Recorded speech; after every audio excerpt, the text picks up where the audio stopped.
could never happen to them. So it's extremely important. The number one message I'd like you to take away today is to understand it happens to anyone. In fact, it happens to the best of parents.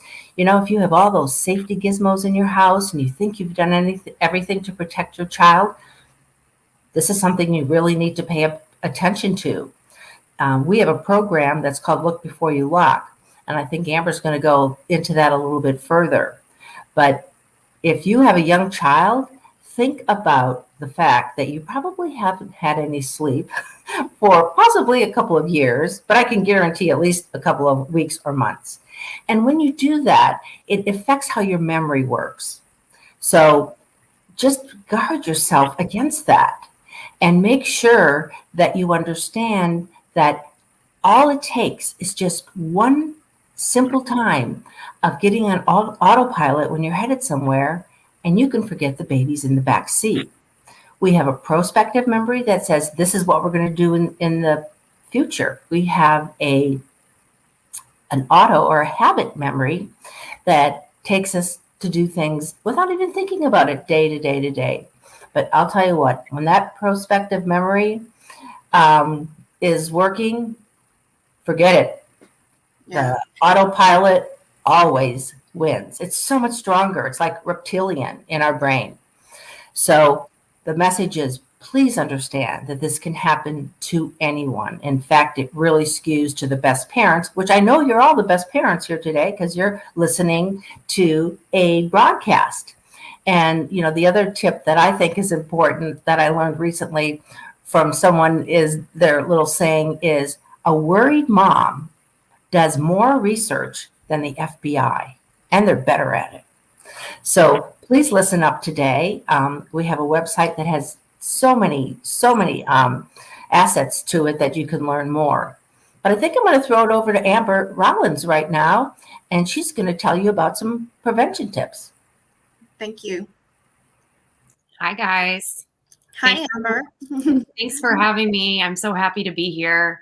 I'm a young mom, or a mom of a young child myself. So, you know, I'm kind of in this boat with probably the people who are listening today. And I'm so grateful to know these things and really excited to share them with you. So probably one of the most important tips for parents is don't be the person who thinks that this can't happen to you. I know Jeanette said it. It's just worth saying again. So there's two different common scenarios that happen with hot car deaths. The first one is children who are unknowingly left in vehicles. And that's about 56% of fatalities. The second one is children who get into vehicles on their own and then become trapped. And that's about 26% of fatalities. And something that's really important to know is that those kids that get in on their own, about 69% of them are little boys. And if you've got a little guy, this is not a surprise to you because they watch the movie Cars, they play with their Hot Wheels, they're so into it. They want to get in the car and pretend to drive and do all the things. So if you've got little boys, pay close attention to those tips. So let's go back to unknowingly left. Jeanette talked about some of the contributing factors. So here's a few things that you can do, make it a habit to prevent this from happening to you. Number one, keep something like a stuffed animal or whatever item works for you in your child's car seat. And then anytime you buckle up the baby, you want to take that item up to the front driver's seat with you. You can place it on the passenger seat next to you. But the whole idea is that that item is going to be your visual cue that the baby is with you. And, you know, so many people talk about, well, you know, your baby's the most important thing. If you can't forget that. And what's more important than your baby? But really the idea is that you have a visual cue to snap you out of autopilot mode that's going to take you from home to work without stopping at the daycare. So, yeah. Amber, you know, you and I have talked about that several times as well, you know, with my daughter and, you know, when she was traveling with her sitter, the routine for the day had changed. She was in a car that she was not normally traveling in, positioned right directly behind the driver, taking her out of the line of view. So the memory triggers that would normally be there were not there in that day. And so, you know, I think we all need to be creating some types of memory triggers for us to prevent this.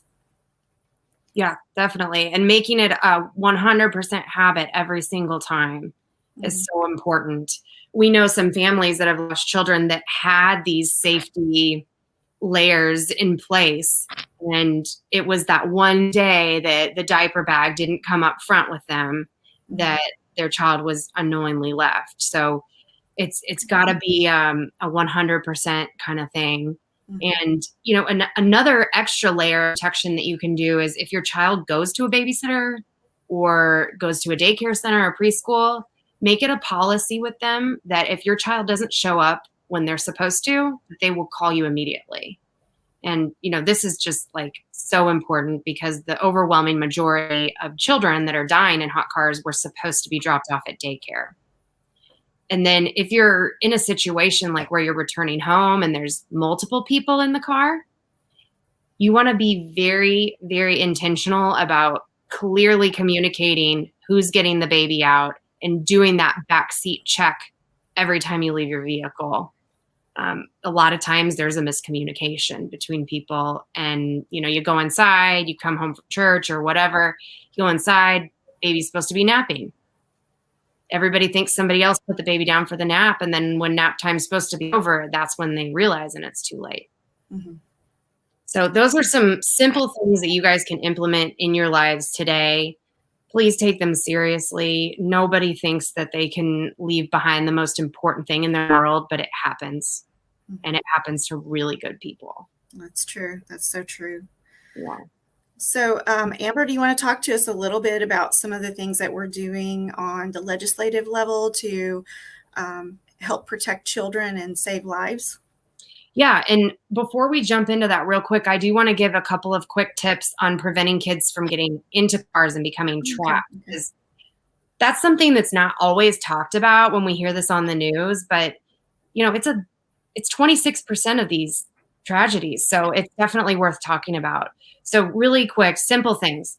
Keep your cars locked. Even if you don't have children, ask people who care for your children to do the same thing. They go to grandma and grandpa's house, make it a point to have that conversation with them. Keep your keys and your remote openers for your cars out of their reach. 100% of the time, mine go on top of the fridge where my son couldn't reach, even if he got a chair and pulled it over. You know, think like a toddler. Where can you put them without them getting to them? And then if a child does go missing, one more thing. In your house, you want to make sure that your toddlers can't get out without you knowing about it. So you can get those childproof knob covers, put them on the outside doors so that kids can't leave when you have your back turned. And then you can buy these. I have mine right here. This is just like a door alarm. So there's these little stick-on magnet things that you put on your door and the door frame. And they connect with this and it plugs into the wall. Anytime a door with one of my little alarms on it is opened, I hear bee-doo, bee-doo. So I know someone's trying to escape the house. That's a great suggestion. Yeah. So then also last tip on this is if your child goes missing, just like you would check the pool immediately if you had a pool in the backyard, you want to check the inside of vehicles, the trunk, the floorboards, and you want to check them even if they're locked. Neighbors' cars, any cars in the area, because the vehicle heats up so quickly, it really does present a very serious risk to children in a very short amount of time, especially in Arizona, where you all know it is way too hot. Yeah, very true. Yeah. So those are our tips. We've got more on the website if you guys want to go check them out. And Hot Cars Act. Yeah. So we're very excited about this. Dee's been working on this with us for a long time now. And this is a federal bill that we're working on.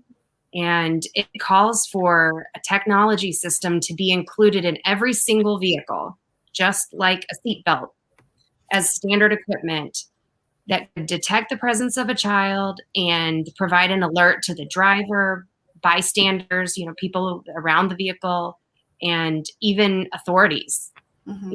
Systems are so sophisticated, they can actually contact authorities with GPS, you know, location coordinates of where that vehicle is. Yeah. And, you know, it could have saved your daughter's life, you know? I think about that a lot. And, I know that these safety mechanisms are extremely important. We've done education for many, many years trying to prevent the deaths of children across the country. But we still have children dying every year from being left inadvertently in hot cars. Our memories aren't perfect. If you can drive down the road and you don't remember how you got to your destination, that's as easy as it is to forget that you've got precious cargo with you.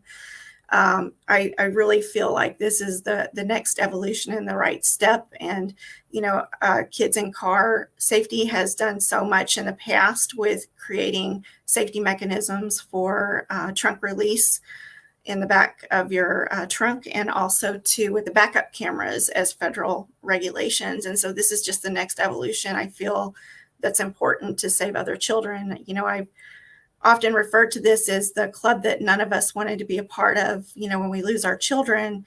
And we certainly don't want anyone else to experience this type of situation. So it's super important that we do everything that we can to prevent it. Yeah. And, we really want to encourage everybody, if you feel passionately about this, which I'm sure you do, if you all have little people at home, contact your members of Congress. Mm-hmm.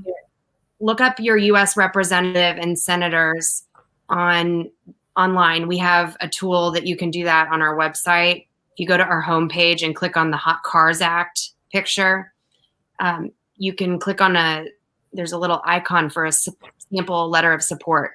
If you go to that page, it'll teach you how to find those people, and it'll give you a letter that you can personalize and send to your representatives and ask them to support this. Mm-hmm. Because children will continue to die in hot cars until we have technology that can save their lives. That's true. Do we want to bring Jeanette into the conversation? Hi, Jeanette. Hi. Well, I've been listening, and obviously you guys are doing a fabulous job. But I also wanted to mention, in particular, we are focusing on Arizona. You have Senator Kelly and Senator Sinema. And of course, right now, we are in the Senate trying to get this passed. The good news is it's passed the entire House, but we really are putting a special emphasis on the Senate. And in Arizona, there is just no little even percentage that you can leave a child in there for error because it gets so hot. Mm-hmm. So the best thing you can do right now is go to our website, and if you could, you don't even have to personalize it. You can just copy that letter and send it right in, because everybody that you send this to, you can vote for or not. So they listen to you because you're the constituents. Mm-hmm. Yeah. And, I think you mentioned earlier, Amber, that this is, and Jeanette, I think you said this as well, there's no socioeconomical boundaries around this. It can happen to anyone, people that you wouldn't think about, like a judge, a principal, hospital administrators, a cook, a baker. We just need to make sure that people understand that this is something that can happen regardless of who you are. I mean, my situation was a little bit different because mine was around a sitter, but there was a change in our routine, which significantly impacted my daughter being forgotten. And I was probably one of those parents too, before that happened, that said, I don't think I need this information, but anyone who you entrust your child with needs to be aware that those things can happen. And what better way to put safety mechanisms in a car? Mm-hmm. And, it used to be a joke, they'd say, yeah, but a rocket scientist. Well, you know what? So sadly, this did happen, literally, to a NASA rocket scientist. Mm-hmm. So it happens to absolutely anyone. And please protect your family so it doesn't happen to you. Yeah. Amber and Jeanette, I really want to thank you so much for all that you do for our community. You have been such inspirations to all of us. And I love that you connect us as families so that we can share our grief and our sorrow, and also advocate together to save other children's lives. And so it's such a wonderful thing to have you both with me today. And, do you have any other things that you want to share with us in closing? Well, how about a thank you to Dee? for being so amazing and so courageous and always willing to put yourself out there and share your story. You are an amazing advocate, and we're so happy to have you as a part of our team. Thank you. And the state of Arizona is extremely, extremely lucky that they have such a strong advocate and a talented person to make sure that all of you are protected. Thank you. I've always said that I feel like if I share my story, I may never know the faces or the names of the children that have been saved, but I'm almost certain that my daughter's story has saved others. And so, I thank you so much for everything you do. And I love you both from the bottom of my heart. We love you too. Thank you.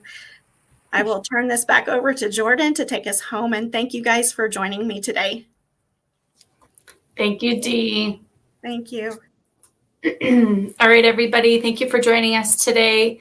If you have any questions, go ahead and post those. Here's my contact information in case you want to give me a call. I can also answer questions over the phone. We will see you next week on the 29th. We'll be talking with Dr. Dean as our guest speaker. Have a good day, everyone.